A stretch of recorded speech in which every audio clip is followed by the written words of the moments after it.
Hello dear friends, എല്ലാവർക്കും എൻ്റെ പുതിയ വീഡിയോയിലേക്ക് സ്വാഗതം. ഈ മത്തി എന്ന് വെച്ചാൽ നമ്മൾ മലയാളികൾക്ക് ചെറിയൊരു വീക്ക്നെസ് ആണല്ലേ. അതെ, ഞങ്ങൾക്ക് ഇഷ്ടമാണ് കേട്ടോ മത്തി.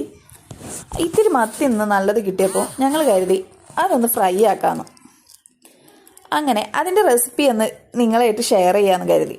പുതിയ റെസിപ്പി ഒന്നല്ല കേട്ടോ, ഓൾറെഡി എല്ലാവരും ചെയ്യുന്ന കാര്യം തന്നെയുള്ളൂ. ഇത് എൻ്റെ സ്റ്റൈലാണെന്നുള്ളൂ.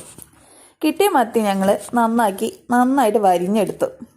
അത് നന്നായിട്ട് കഴുകി അതിലേക്ക് ഇഞ്ചി, വെളുത്തുള്ളി, ചെറിയുള്ളി ഇവ മൂന്നെണ്ണവും നന്നാക്കി കഴുകിയെടുത്ത് കുത്തി ചതച്ചെടുത്തു. ഞാൻ സാധാരണ കുത്തി ചതച്ചെടുക്കല, എനിക്ക് അരച്ചിടുന്നതിനേക്കാളും ഇഷ്ടം കുത്തി ചതച്ചെടുക്കുന്നതാണ്.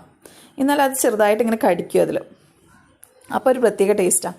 അതിനുശേഷം ഉപ്പ്, കുരുമുളക് പൊടി, മഞ്ഞൾപ്പൊടി, മുളക് പൊടി ഇവയെല്ലാം കൂടെ ഇട്ടുകാനി നമ്മൾ മത്തിക്കുട്ടന്മാരെ മേലങ്ങട്ട്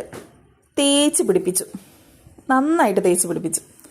അതിന് ശേഷം പാൻ അടുപ്പത്ത് വെച്ച് കത്തിച്ച് കുറച്ച് വെളിച്ചെണ്ണ ഒഴിച്ച് അതിലേക്ക് കുറച്ച് കരിവേപ്പിൻ്റെ ഇട്ട് മത്തിക്കുട്ടന്മാരൊക്കെ അതിൻ്റെ ഉള്ളിലേക്ക് ഇട്ട് വെന്ത് വരുമ്പോൾ ഒന്ന് മറച്ചിട്ട് 2 സൈഡും വേവിക്കാം. അതിനുശേഷം പാത്രത്തിലേക്ക് ആക്കി കുറച്ച് നേരം വെയിറ്റ് ചെയ്ത് ചൂടൊന്ന് ആറിയപ്പോൾ ഞങ്ങളത് വയറ്റിലേക്ക് ആക്കി.